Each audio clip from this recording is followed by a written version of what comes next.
Welcome to another episode of the Talking Shop podcast. We have gone back to our roots. This is an evening episode where it all started. Was our first episode an evening episode? It was, and Surely it was, it was terrible. Well, I wouldn't go that far, but okay. It was terrible. I remember starting it, and we were like, "Are we live? No, what? Hold on." Did we do it live or did we record the first one? We'll do it live. I think we went live. I think. Interesting. Jumped into. What was the rest of that quote, Michael? We'll do it live.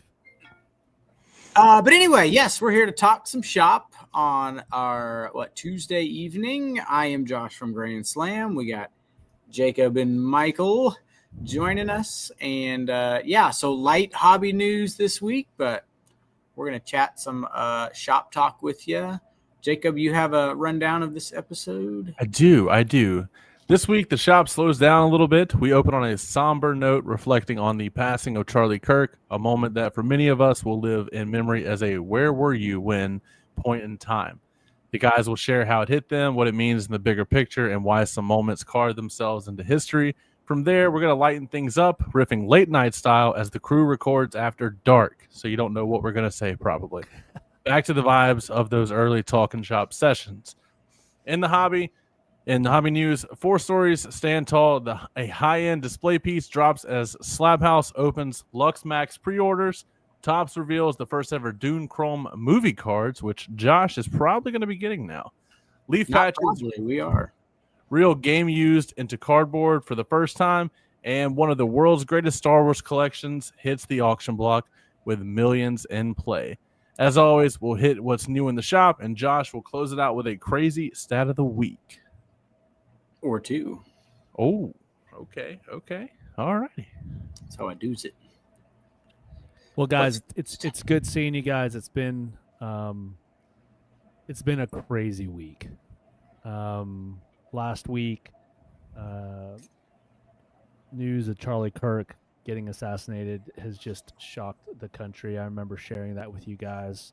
You guys were surprised. I was surprised. I still am in a little bit of shock. And we don't want to dive. This is a card podcast. We don't want to dive too far into that. But I do just want to pick your brains. Like, is this something? Like, how'd you guys take it? How did it make you guys feel? We'll start there. Well, I believe you were the one that texted me, one of y'all in the group chat. What's up, Alex? Yeah, and so I was just like, holy cow. And I have yet to watch the video. I have zero desire to watch the video. That's kind of how I roll. I don't the stabbing on the train and here in Charlotte, I refuse to watch those videos. I don't get any enjoyment out of that, but just knowing it happened sucked. But I was kind of on one of those that was like, well, surely he'll be okay type of thing. And that's where I thought it was going to be for a while. And then you get some conflicting reports that, I'd heard he was critical but stable, which ended up being false. And so, yeah, just a bummer. And then as I spread it to my wife and my kids, I knew they watched him a little bit, but they were all like, holy cow, I watch him all the time, on the YouTube reels and stuff like that. So it really opened my eyes up to how many people actually were familiar with him and watched him. And yeah, I'm a debater at heart. When it comes to Christian faith, I'm apologetist. I like to, argue the facts of those things. And so that's why I liked him, because he's a great debater, but not good. But I know there's good that will come from it, and, we don't control that, but. That's well said. That's well said. Jacob, any thoughts? I hate to be that guy, but pretty much the same as Josh. I mean, you and I talked about it a little bit in the pregame, waiting on Josh to go get some keys, but Josh pretty much nailed it. Yeah. It's funny. What was the quote that you said, Jacob, that somebody said to you or you read about once in a lifetime events? I won't. I'm tired of living through once in a lifetime events every month. It's just And I don't know if that's true because it's true or it's true because of social media. And Well, the some people 24 blow hour things news. up to be monumental as opposed to other things that are monumental. Yeah. Yeah, I think there's big news stories that aren't, the stabbing on the train. That's not a once in a lifetime type of thing. What you could argue as a political assassination, that's a once in a lifetime event. But hopefully it just wakes up people's eyes and just maybe just softens the tone between two sides in this country. And you're gonna have your extremes on both ends, and the people that celebrate it, and then the far right as well. But people just need to realize that it's okay to debate and argue and disagree. It just should never should come to violence. But Absolutely. Again, well said. Jeremy, what's up? Yeah. And if you guys are watching this live, we're trying a little something different. We've got our comments here on the right hand corner. So keep it clean.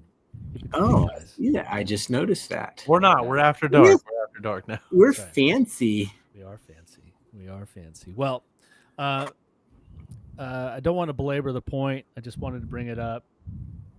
It's just one of those moments in time that, when we look back 1, 5, 10 years, we'll remember that moment from last week, and where we were. And that, for me, that doesn't happen a lot. There's a couple moments in my life where I can think back.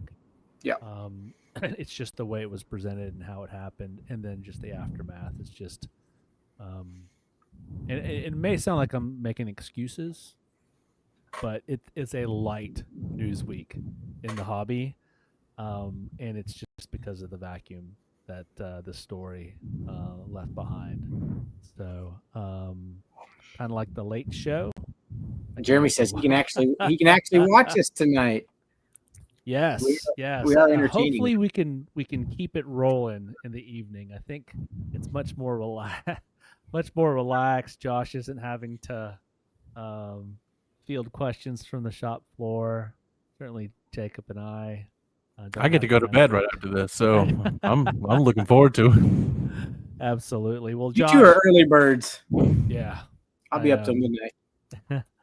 Well, Josh, let's segue into what is new on the shelves this week. So how about I just take the computer? We'll go over to the shelves. No, I'm just kidding. Yeah, walk us around. It has a cord, unfortunately, but this is a good release week. We have sitting behind me on the counter, because it launches tomorrow, is 2025 Donruss football. Always a popular one. It's crazy to think that when I took the store over 8 years ago, Donruss football hobby boxes were $69 per box, and would reach maybe $89 if it was a strong rookie class. I'm looking at Blowout's price on Donruss Hobby. This is down from what it's been in recent history. They're selling it at $475 per box. That's down. That's down from what Donruss has gotten to be post-COVID. But yeah, we would break through. We would sit down with some customers and pack battle through a whole case of this stuff, and now it's hard to get that much of it, and it's just so expensive. But anyway, that launches tomorrow, so it's here at the shop. We'll have it on the shelf when we open. That's probably the biggest one. Another big one that is tomorrow as well is Panini 1-in-1 basketball. So if you're familiar with that product, Panini 1 for football, Panini 1-and-1 for basketball. Very clever play on words. For baseball, it's called Panini 3-and-2. For WWE, it's Panini 3 count. And I'm missing one. They did another one recently that was maybe I got them all. But anyway, it's a very expensive product for one card and one extra card. So you get your guaranteed autograph, and then your and-one is a base, a parallel, insert, or memorabilia card. This is the product that you can get downtowns in for basketball. So your and one could be a downtown, and if you hit that, it's rather pricey. I will say it's about this is crazy. It's like per box. Remember, you're getting 2 cards. Let me pull up a calculator here because blowouts single boxes are sold out. You can buy a 10-box case for $13,000. That's $1,300 per box is what blowout has on that price. So is Cooper Flag in this? No, this is $24.25.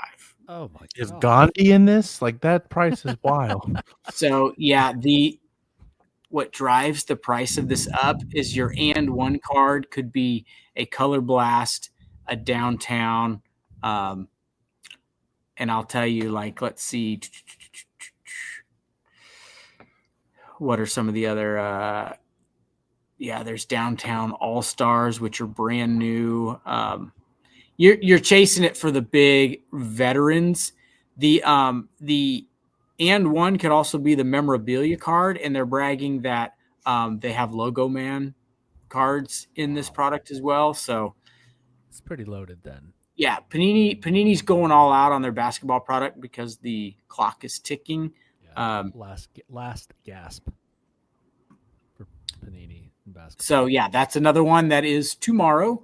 And then Wild Card has a Rookies and Stars comic football product that's on the shelf now.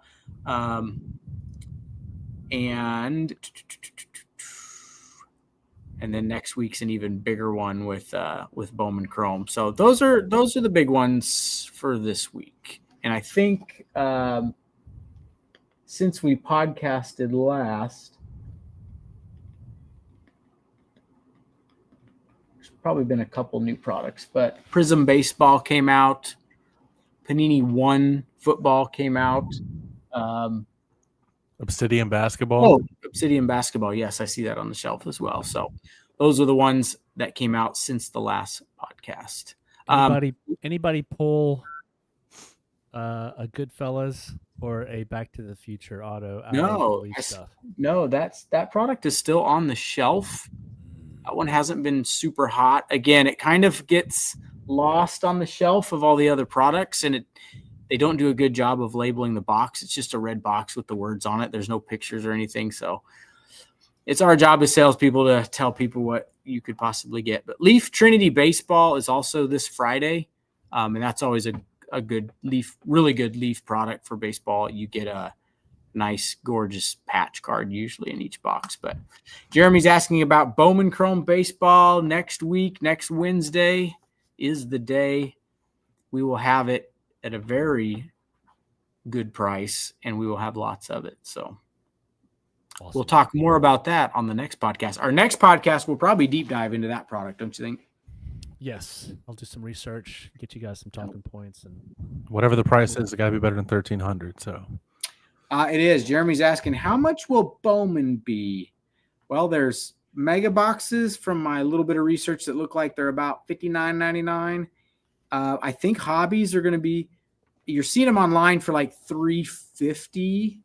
I'm going to try and be at $300. And then Breakers Delight boxes look like those are around $400. And I want to try to be at like $350 on those. That's not set in stone. We'll know by next podcast though. So. Yeah, someone with limited card knowledge, that doesn't seem hateful considering like the pricing trends the last couple of years. Well, yeah, also we've talked about this before, and we'll talk about it more next time. But Bowman, there's almost an unlimited ceiling. It's just if you're willing to wait a bit, and we'll go over some of the top prospects next week. But I think that is very reasonable for Bowman. I remember paying $400 for just a hobby box of just Bowman baseball. Yeah. And that's why you shop Grand Slam now. Very good. All right. Josh, did you want to mention any breaks before we go to the sponsor? We have two. They're both fun and fairly affordable. We have 2 boxes of Leaf Glory of the Game football that I think it's got 4 spots left on that. There it is, 4 spots. So it's a serial number break. So everybody gets a number, and then based on what the card is numbered to, you will get that box. So that should be like 4 autos. 1, 2, 3, 4. At least there's 4 premium hits in each box. So there's 8 hits total. It's a pretty cool product. It's got some really cool stuff in it. And then the Topps Finest baseball break has got, it looks like 7 spots left. And that 7 one, spots. those cards are awesome. So go grab a spot. We'll pump that turd here in a little bit, get them turds flushed, and then pull something good. That's what's going to happen. You realize that these breaks are taking a little longer than normal, and watch this monster's going to be hiding in these boxes. That's what happened. Those leaf boxes jump up and bite you. Oh yeah, They can. They have monsters in there. All right, here's a word from our sponsor. Are you looking to get your cards graded? Well, here at Grand Slam, we've simplified the process of submitting and getting a card graded. All you have to do is drop off your cards and kick your feet up, while our transparent tracking ensures that you are up to date with every detail along the way.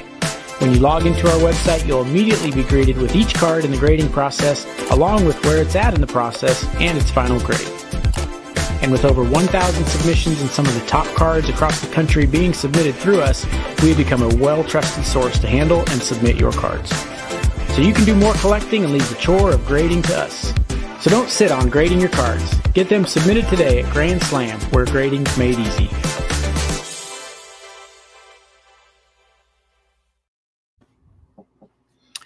And knock on wood, we've gotten a shipment or 2 of PSA cards back in the last week or so. So we're hoping that they're starting to, speed things up a smidge at least. I've had some stuff it's been there for months. So really? I mean, yeah, it's been a long time since I've submitted. So how long are we talking right We've now? been average 4 months for stuff lately. It's been about 4 months. So have they done any sort of pricing adjustments?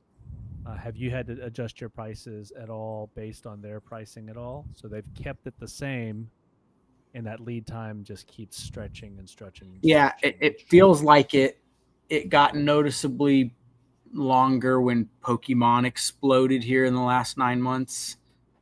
Yeah, 6 to they've 8 always months. been running about 50% of their submissions have been Pokemon. Yeah, I'm curious. I never look at gem rate, but I'm curious if what they're doing per month. Do you know? Does it always boom during the summer? Last time we talked about it, the last time we posted a gem rate, it was breaching 1.5, 1.4, 1.5, and that was at its peak. But did you look it up? Yeah, last month was 1.6. Wow. And the month before that was almost 1.7. The last 2 months are the biggest months since March of 2021, or probably since longer, but the graph only shows March of 2021. So the most cards they have graded in a month would have been, what month is this? This would have been June, July. July was their biggest month ever, it looks like, with August being number 2. In September, we are what's the date? We're halfway through, and they're at 743,000. So that's going to put them below that, about 1.5, probably 1.4, but wow, that's nuts. So that would be why it's taking longer for sure. But Beckett's up percentage-wise, CGC's up, I said Beckett's up, PSA is up, SGC's the only one that's down. Interesting. Well, speaking about PSA curated, kind of, sort of, our first topic are these new ways of, I guess, displaying your graded cards. Michael and I were kind of talking about this a little bit in the pregame. Like we've talked about a couple display methods recently, but they're coming soon, something like that. This is the first one that I remember off the top of my head that we've had where there's actual like pricing said. So I sent this into the chat just so we could one show it off, two talk about it, or kind of discuss. Those are kind of cool. The SlabHaus, does it just hold 4 cards? That one in particular. Yes. And from we were reading the details earlier. It comes with 4 PSA graded guards, which you sell those in the shop. So they send you black, but I think the example I gave Michael was, say you collect the Red Sox, you can get 4 red ones and throw them in there, no big deal. Yeah. But it is what was it, made out of acrylic MDF wood, which Michael enlightened me is basically particle board and cold plated metal. Josh, you're a hardcore guy. Would you like to tell us what cold plated metal is? I know, but if they're bragging about it, it probably means it's good, or it just sounds good. Yeah, I think they chat GPT that product description. Cold plated metal. I mean, I do like it. It presents well in this light. They've got, what is it, candlelight? Everybody looks good at candlelight. Look, even Jacob's at candlelight right now. He's looking great. And for $215, and you can present 4 cards. Yeah. Well, I guess, Josh, you have some pretty like big Brady things, I would assume. Was this something you entertained? Like Michael and I, we don't really have pieces like this in our collection. I'm waiting for the day I actually have a room at my house I can display all my stuff. Then I would like to, how I've got Brady spelled out on Spellbounds. Yeah. You need 5 of them. So 4 wouldn't do me any good, but they need to. In a perfect world, you'd get on there. You have some different sizes available. Maybe you might have 2 of your biggest cards, and you want those 2. But yeah, I mean, it's cool. Yeah. So this is the whole display here. Can you mount this on the wall, or do you have to have a fancy table with candlelight? Looks like it's meant to go on a shelf or something. I think you would have to just sit it there. I've seen people do them on Facebook where they do like kind of like a glass display box, and they'll do like Gillette Field in the background as the picture, like an aquarium almost, and then do the AstroTurf or grass type flooring. Oh yeah. Put some. I like that. I think that looks cool if it has. I just saw one that was for like basketball courts, and it was like, you get a basketball, you put it in there, like fold up a jersey, something. I shouldn't have sent it over. Those are cool. I guess if you have like high value cards you want to show off instead of having put up in a safe or something, this might be cool. What do you? I mean, this is meant to put that up above your computer in your office and show off, 4 really cool cards. I mean, if you're the type of collector that has more than 4 cards that are of any value to you, and this is out, this would probably be a good way if you are rotating out cards that you want to just enjoy in your collection. This does not scale. Like if you had a large collection, right? Like we're going to talk about a large collection coming up. This doesn't scale. This is for your collector that has a very limited space, limited amount of PC cards, and limited amount of light in this room. Here's what I want to know. Is there a way to stack them? Is the top width the same as the bottom width? I think it's meant to be like, this is it. This is what you're looking at. Yeah. Because if you put a couple of these bad boys side by side, might be kind of cool. Maybe put a couple, one on top of the other, might be kind of cool. I don't know how it would work. I just sent the link. I guess we'll see once they ship out. Yeah. Yeah, Josh, you're going to order about 50 of these and sell them out of the shop? No, but one day when I have a room to build my Brady, to show my Brady collection, one day I'll be after some things like that. Think if you did have a room and you could display up a whole collection of, say, Brady or anyone else that you PC'd, and you've got all, you would have, some jerseys and balls and ticket stubs or whatever you'd have, and cards, and you got them in different grading slabs, and you kind of got them but there would be one there'd be one case that you want your Premiere stuff to be in, and you would want it on nice Premiere displays like this, where the rest of them might be on card stands on the shelf. That's what I envision. But put the Premiere stuff, your top 4 cards or top 12 cards on 4 of those on a shelf. It would look cool. I'm all for it. I'm not going to buy it, but coming from someone in that this has episode, a whole we're room, gonna see how a collector with a large collection presents his collection. coming It's from someone pretty that cool. has a large room for just their collection, it opens up more problems than you would ever imagine. Because you're getting new First stuff, world rotating problems. it. Yeah, It's a exactly. headache. Yeah, first world. It is problem. bad. Is that why you can't afford to turn your lights on?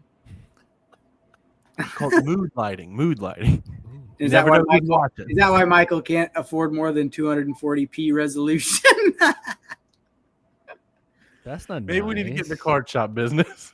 That's not nice. Is it really bad again, guys? Yeah. Oh my There's God. even like delay on your lips and stuff at times, but hey, we can still hear you and see you. That's all that matters. That's not They need to nice. get fiber going through your neighborhood. We need something. Brother, we barely have a gas station around here. All right. You talked about it a little bit earlier with a possible allocation.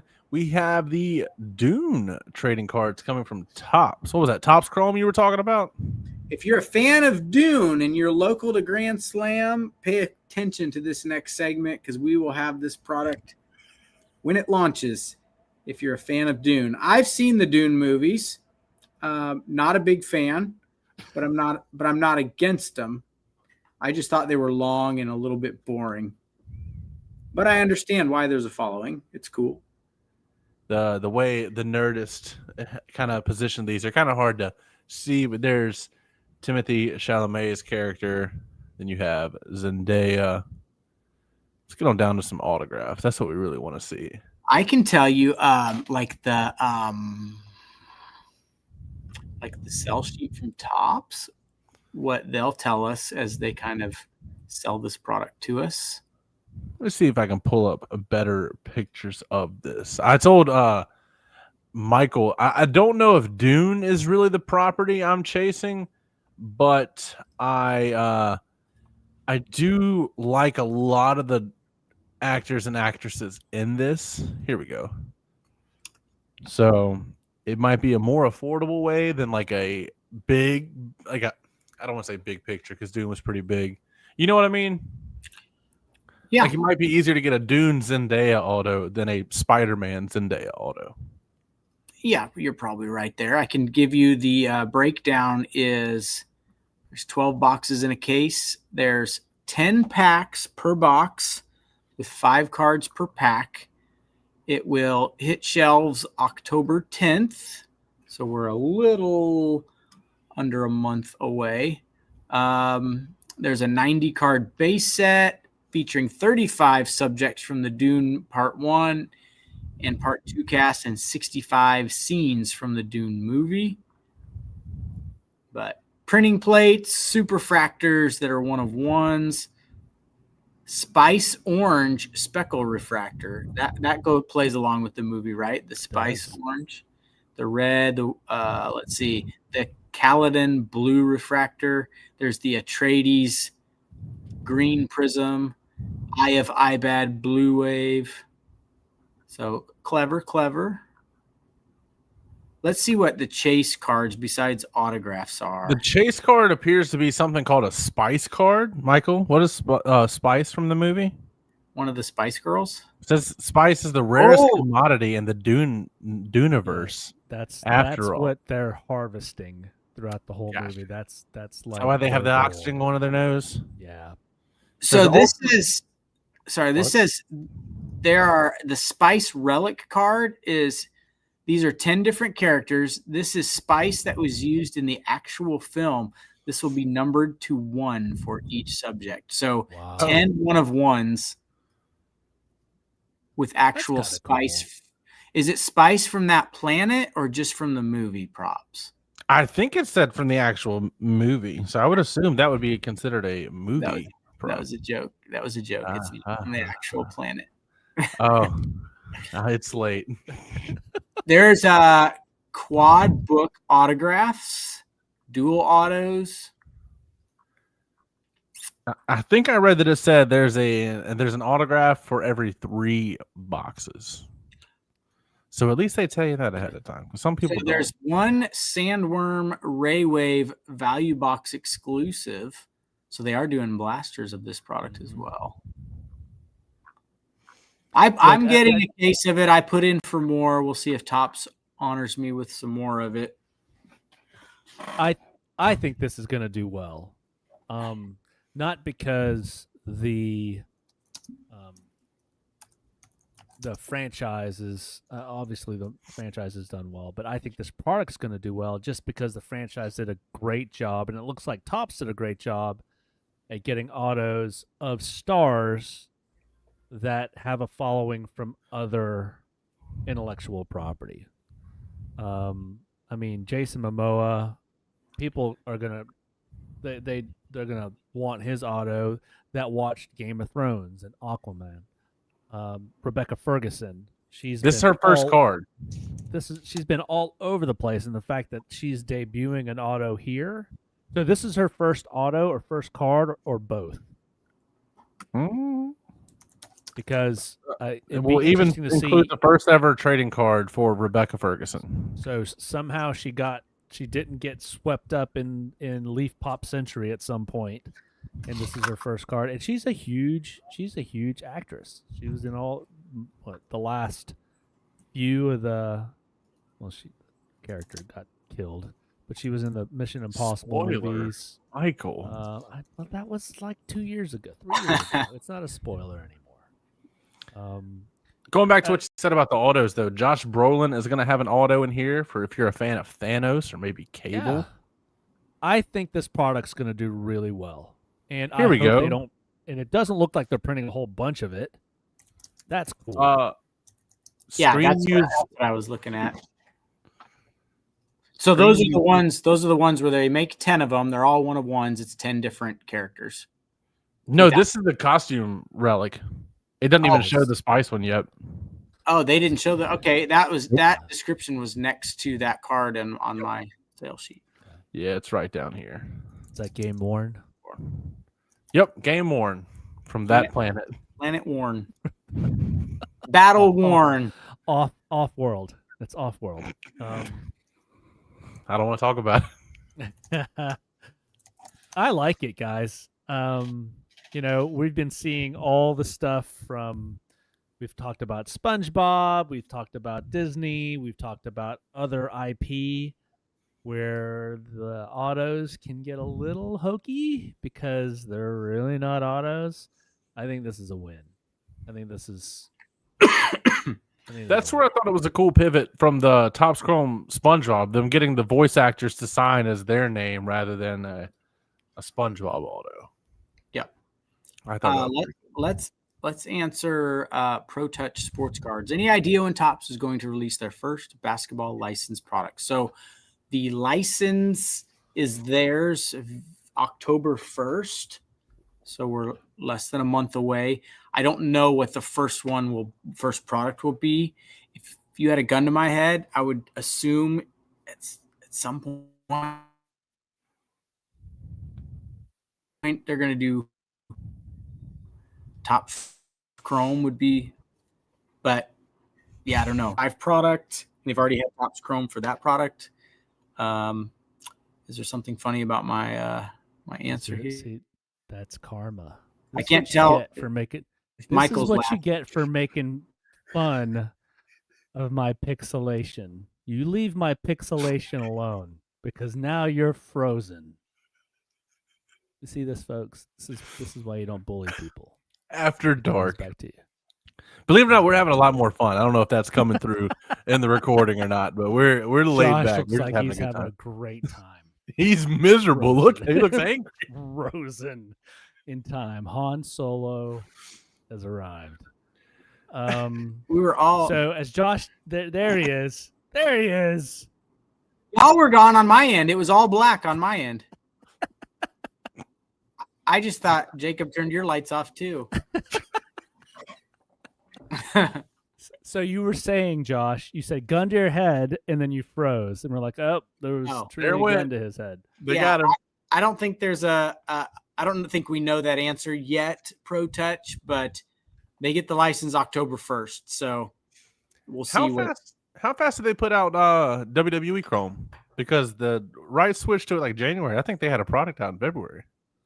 Yeah, I would imagine they're probably locked and loaded and somewhat prepared. The problem is you got to finish out the 24-25 product season, I would think, don't you? I don't think it would matter to them. I mean, I'm sure they would much rather get to the 25-26 Cooper Flag season, but I'm hoping they raise some sort of a truce and we have a 2012 like another situation like we had in 2012 where there was Topps Chrome and then there was Prism. Yeah. I'm hoping and that would be fitting, right? Well, to have 24-25 Prism has already been out, so it'd have to be 25-26 product for both.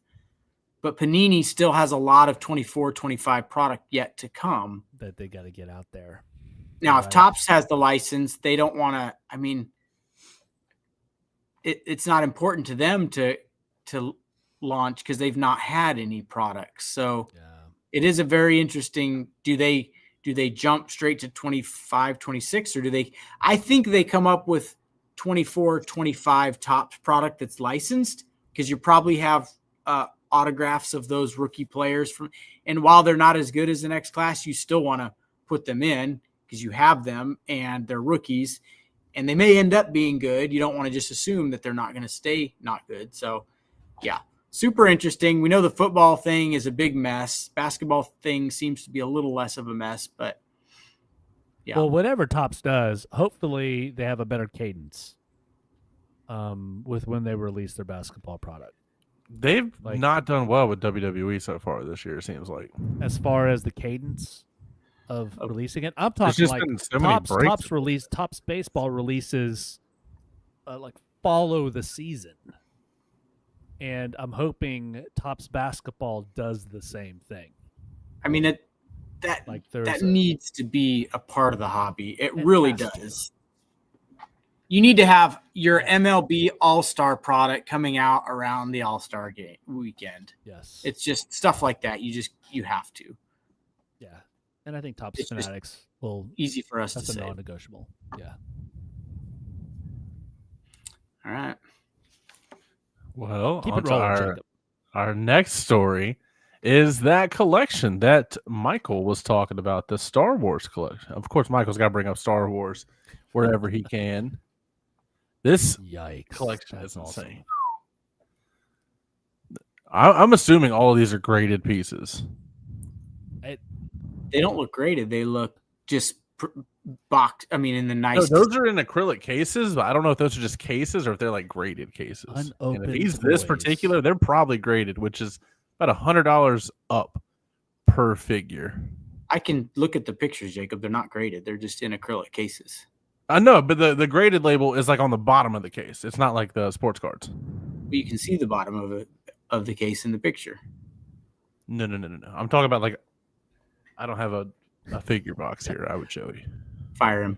Okay, he's gone. Let me for you guys that are just listening. This is from Fanatics Collect. In 1977, Jeff Jacob walked out of Denver's Cooper Cinerama forever changed. The first Star Wars film had him hooked. By 19, he was chasing down action figures like buried treasure. Over the next 30 years, he built one of the world's finest Star Wars collections, more than 5,000 pieces that he says are worth between $5 and $7 million. At one point, his entire 38 square foot basement was dedicated to a galaxy far, far away. It does say he has graded stuff in there. Wow. I mean, how do you know? I mean, what a lottery strike to fall in love with something that would end up being so long-standing and so valuable in the future. I mean, well, we've said it before. The most valuable collectibles were not collectible when they came out. Yeah, they were just popular. They were, yeah. And so for me, it's like to have the foresight to not open these toys and play with them. Yeah. Is Well, he was 19, so that helped for sure. Yeah. Unless he's a weirdo. Some people just have that collecting nature about them. It's true. He's 19 and he just decided, I love this because of the movie. I'm going to collect this stuff. And when you're 19, you don't open up the figurines and play with them. So yeah, this was the perfect storm of the lottery for him. Just that foresight, the self-control, the idea to do it, the stick-to-itiveness to keep it going the whole time. Well, at some point, when do you stop? Oh, look at that. It says the first 300 items from his collection already have sold for $1.15 million. Led by a 78 Obi-Wan Kenobi with a rare double telescoping lightsaber that closed at $105,000. Yeah. This is those guys that, are now 55 years old and they have retired millionaires and they're like, I want to buy something cool and rare that I'm into. I completely forgot to put the two stories together. I was listening to a toy podcast talk about this. The Darth Vader that set the record for the highest sale of any like production made figure. Like of course your prototypes and stuff like the rocket firing Boba Fett that was discontinued for safety hazards, all that stuff. But like this is official production stuff. $130,000. $130,000. So when you say that means somebody could have picked this up at a Toys R Us back in the day. Yep. Yeah. Wow. See, that's a cool way. I always love seeing how guys like display their stuff like this. This is an obsession, right? I mean, this is what happens when you become obsessed with something, and this happened to pay off. Yeah. Right? You don't get to this level of collecting without being obsessed with it. And having a very understanding wife. Yes. So or total eternal bachelor. But he looks like a pretty buff dude, so I mean he's probably not a bachelor. Quick deep dive, because I did look up just to make sure with the vintage Star Wars figures. This is a graded version, and you see that little label there at the bottom that has that. Right. So I looked at that, and then I went back to. I don't think that you guys are gonna be able to see this on the stream, but each one of those boxes has that little label at the bottom. You're right. You're rehired. You're right. Wow. And like I said, that starts at about $100 per figure. When you start getting into premium items, yeah. Good for this guy. I agree. He earned this. He earned this one. I mean, just for context, right? If you had to count, just piecemeal it together, how many pieces of Brady collectibles do you have, Josh? Oh yeah, I mean. Well, if you count the cards, that's kind of cheating because some of those cards are just inexpensive base cards. But, I mean, a couple in 50 years, they might not be. Yeah, but I won't be alive in 50 years. So, remember, I just turned 46. Well, 96, I guess I could be. There you go. So, how many pieces, like if you had another gun to your head, how many pieces of Brady collectible memorabilia do you have? I mean, a couple thousand at the most, probably. Okay. If you count all the cards, for sure, over 2,000 if you count the cards. Well, then you're right. Cards are cheating. Never mind. Yeah. This is like every one of those figures is something more than what a base card would be. But I wonder if he just scoffs at any of the new stuff, or do you think he opens up Topps Chrome Galaxy or has sealed pieces of it? I bet he's a fan of it for sure. I want to know more so when he was 19, was it like his dad was a millionaire and so money was never a thing, or was this like a dude that saved on or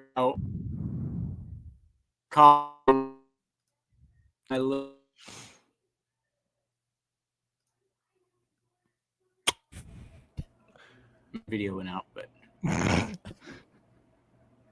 and y'all's video keeps going out too on my end. Did my audio stay? Did you hear what my thoughts on that? No. Yeah. I wanted to know if he was born with a silver spoon. In other words, did he earn his way and earn this money working jobs and piece this thing together, or was his dad rich and he just kind of got to buy whatever he wanted? I want that story.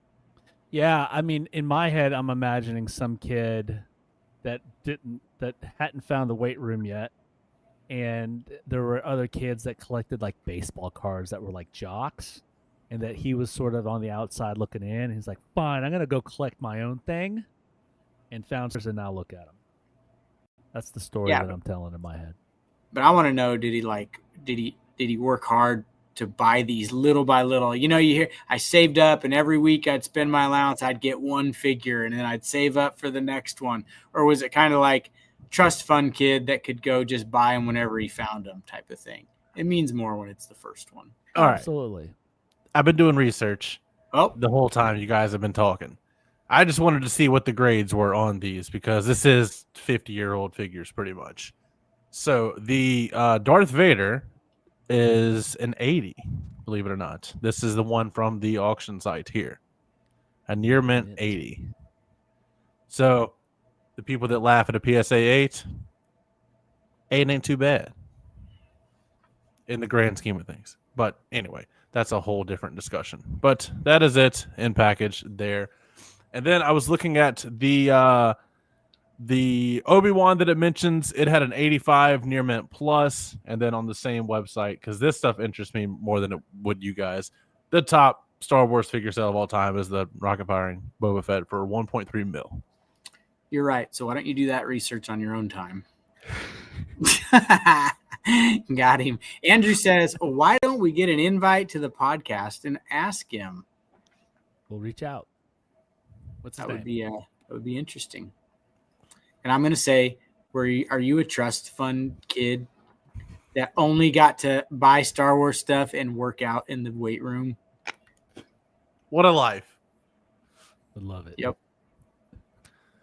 And then I think our final story, before we start getting into Josh's little happy hour with the crazy stat and hits from the shop, we have Leaf trading cards. Talking about getting game-used Leaf patches for the first time ever. Oh, in other words, because they use game-used patches all the time, but this would be patches that they've worn on their jerseys in the game that are Leaf. I see that. I mean, they're trying to go the route of the debut patches in That's essence. exactly what they're doing. That's exactly and look, good on them. I mean, it's what the highest form of flattery, right? Is copying, or what? I don't know what the saying imitation is. is the Yeah, most sincere form of flattery. And you're getting these guys before they're drafted, before they get into the Bowman products. My question is, you're also getting guys that aren't in the bigs. Right. But some of these guys will. Some of these guys will pop. And my question is, are we going to care about this in anywhere close to how we care about the MLB badges? Or is this just a good idea and hopefully they just execute it well? I would say no, but on a scale, it'll scale. It'll be good it'll make some of that Leaf product desirable, I think, for sure. And you just think their pockets aren't deep enough to get the logos on pro jerseys, you think? That's probably just the issue. That's probably costs a ton, right?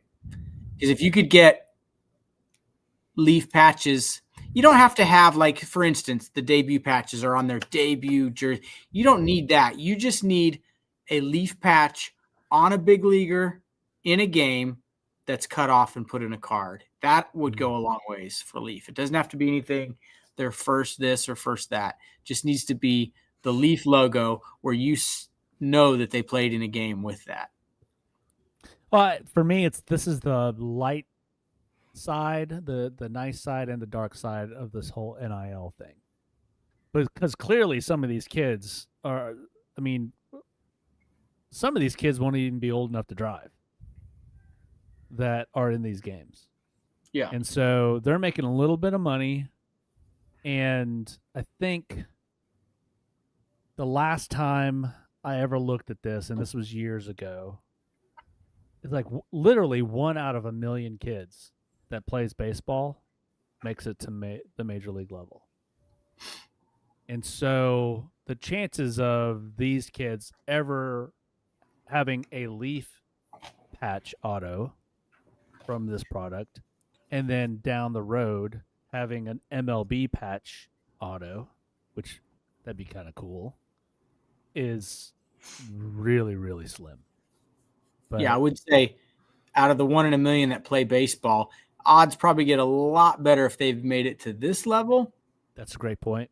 Than go to the pros, because yeah, at this level you're weeding it down quite a bit still. The odds are probably still not great, but to make it all the way to the show, you're going to go to the pros, you're going to be at this level for sure. At some I point. can't wait to see how they execute this. I wish they had put something else other than leaf. Well, that was going to be my nitpick because, I mean, let's be honest. All three of us like leaf products here. Like, a lot of people don't, but the three of us do. And their design team does a really good job with their card arts and their marketing sometimes, like all that stuff. And you got to lay up with how the debut patches are looking for baseball. And I think they showed out the basketball one already, right? Or football. They had the wrestling. The wrestling patch. Oh, those kind of suck. But anyway, like to have such a good, like strong design team, this patch is kind of weak. Like, obviously, you know what it is. It's marketing for sure. But like, I expected a little bit more. They could have done something less. Yeah, I mean, I believe it's got to have the word leaf in it for sure. It maybe could have been designed a little better, but you can't have just a generic patch or even a team patch or something, because that's no different than the products they already have out there. So I would say they could have like incorporated like this can be used across all sports, I guess, but I'm talking about like a home plate, like a bat, something like that, kind of like the debut patch, but not exactly like the debut patch. Yeah, I don't know. I know. I don't disagree. Yeah, just one more step. One more design feature, I think, would have helped. I mean, it's going to be an uphill battle anyway to make this super collectible. And so I think what helps Leaf, you mentioned it, Jacob, is their design team.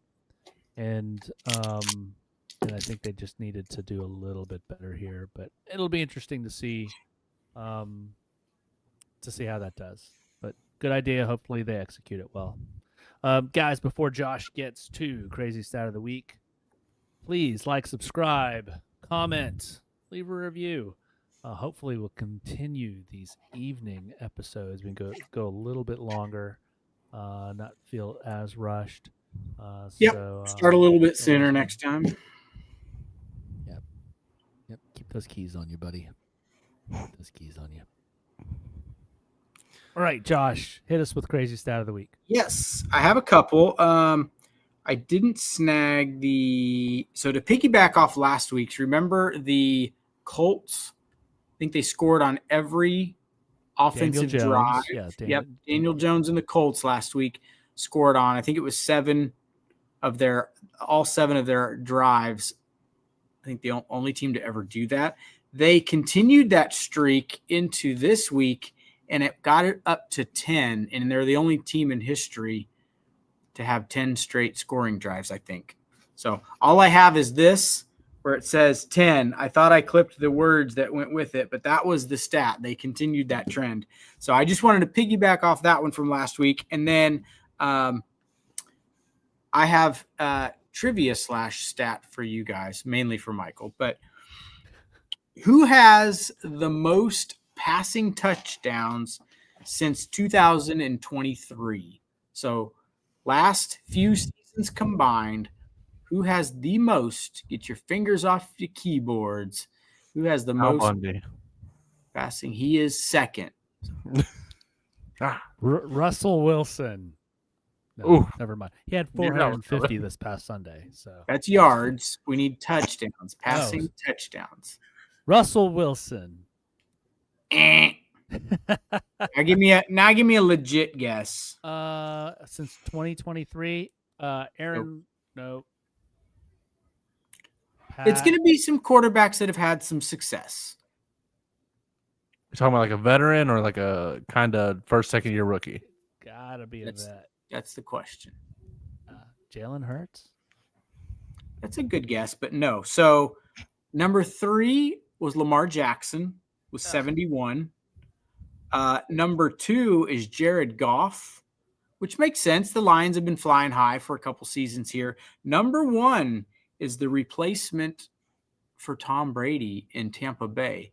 Baker Mayfield has the most passing touchdowns since 2023. I would have gone through the entire league. And Baker's Russell Wilson twice. Killing it. So he's turned it around. I thought he was dead in the water after he left Carolina, right? Browns to Carolina. Yeah. And then and then he had a little stopover in LA in the Rams. Remember they brought him in that week. Yeah. And then he started and had a great game. He's just got that thing, right? He's got that fight in him. He's got that dog in him. That's why I like him. That's why he's my fantasy football quarterback as well. So there you have it. That was my crazy stat of the week. Well, Josh, thanks for coming back to the shop, cracking it open. Jacob, thanks for joining us this evening. And guys, thanks for listening, watching. Until next time, see ya. See you guys.